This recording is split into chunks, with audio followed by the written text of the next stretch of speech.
तर महाराष्ट्राच्या संस्कृतीला लाज आणणार आहे. मुख्यमंत्री देवेंद्र फडणवीस यांचे एक विधान माझ्या लक्षात आहे की मी महाराष्ट्राची संस्कृती जपेन, संस्कृती बदलू देणार नाही, वगैरे वगैरे वगैरे. पण महाराष्ट्राच्या संस्कृतीला त्यांच्या कारकिर्दीमध्ये रोज डाग लागतो आहे, अनेक मार्गांना लागतो आहे. मग भ्रष्टाचार असेल, व्यभिचार असेल, हनी ट्रॅप असेल, रोज आमदार निवासमध्ये टॉवेल गँग असेल, हां, मंत्री पैशाच्या बॅगा घेऊन बसलेले आहेत, कारवाई होत नाही. मोकाचे आरोपी, खुनाचे आरोपी, दाऊदचे हस्तक हे पक्षात घेतले जात आहेत, त्यांच्या विधिमंडळात घेतले जात आहेत. ही या महाराष्ट्राची संस्कृती आहे.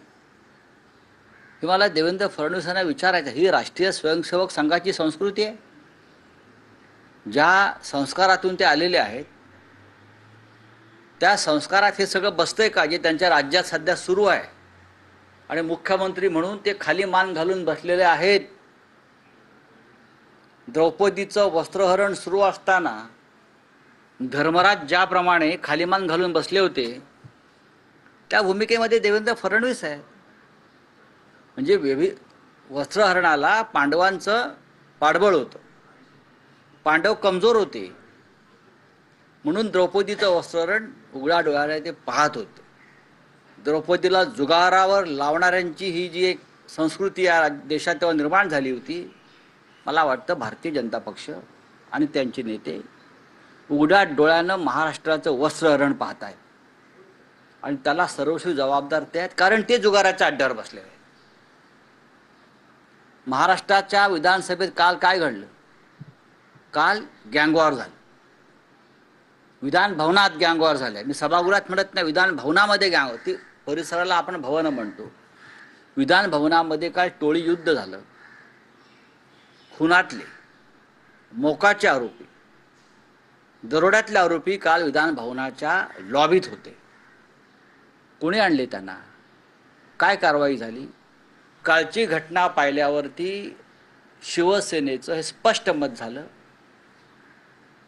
की महाराष्ट्रामध्ये राष्ट्रपती राजवटच लागायला पाहिजे. ह्यांना हे राज्य नियंत्रणामध्ये ठेवता येत नाही, हे गुंडांचं राज्य झालं आहे. जर हे इतर कोणाच्या राज्यात झालं असतं, कुणी अन्य मुख्यमंत्री असता, तर हेच देवेंद्र फडणवीस विधान भवनाच्या पायरीवर येऊन किंचाळले असते, हे सरकार बरखास्त करा, इथे राष्ट्रपती राजवट लावा.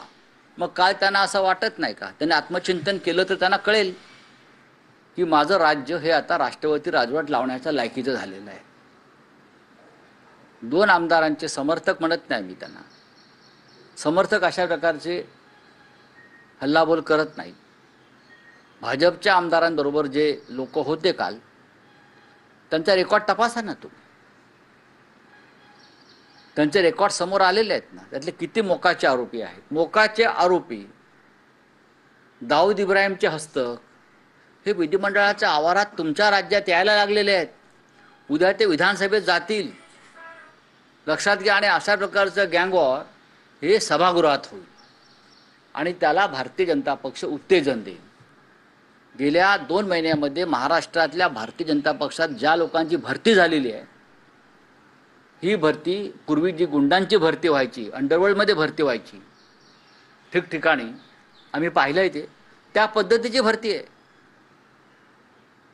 त्या पद्धती. हा जो हनी ट्रॅप प्रकरण सध्या चाललं आहे नाशिक आणि इतरत्र, त्याच्यावरती देवेंद्रजी काय बोललेत का? त्यांनी बोलायला हवं. नाना पटोले असतील, जयंतराव पाटील असतील, विधान परिषदेमध्ये अंबादास दानवे असतील, अनिल परब असतील, प्रत्येकाने हा विषय विधिमंडळात मांडला. त्याच्यावरती सरकारचं मत काय आहे? कालच्या घटनेबद्दल सरकारचं मत काय आहे? ह्या लोकांना विधानसभेत विरोधी पक्षनेता त्यासाठीच नको आहे. या सगळ्या मुद्द्यावर तो आवाज उठेल विधिमंडळामध्ये आणि सरकारला जाब विचारेल. म्हणूनच ते विरोधी पक्षनेता होऊ देत नाहीत विधानसभेत. माझी मागणी आहे की राज्यपालांनी जर ते खरोखर घटनेचे संविधानाचे रखवालदार असतील या राज्यात, तर त्यांनी कालच्या घटनेचा अहवाल गृह मंत्रालयाला पाठवून राष्ट्रपती राजवटीची शिफारस करायलाच हवी.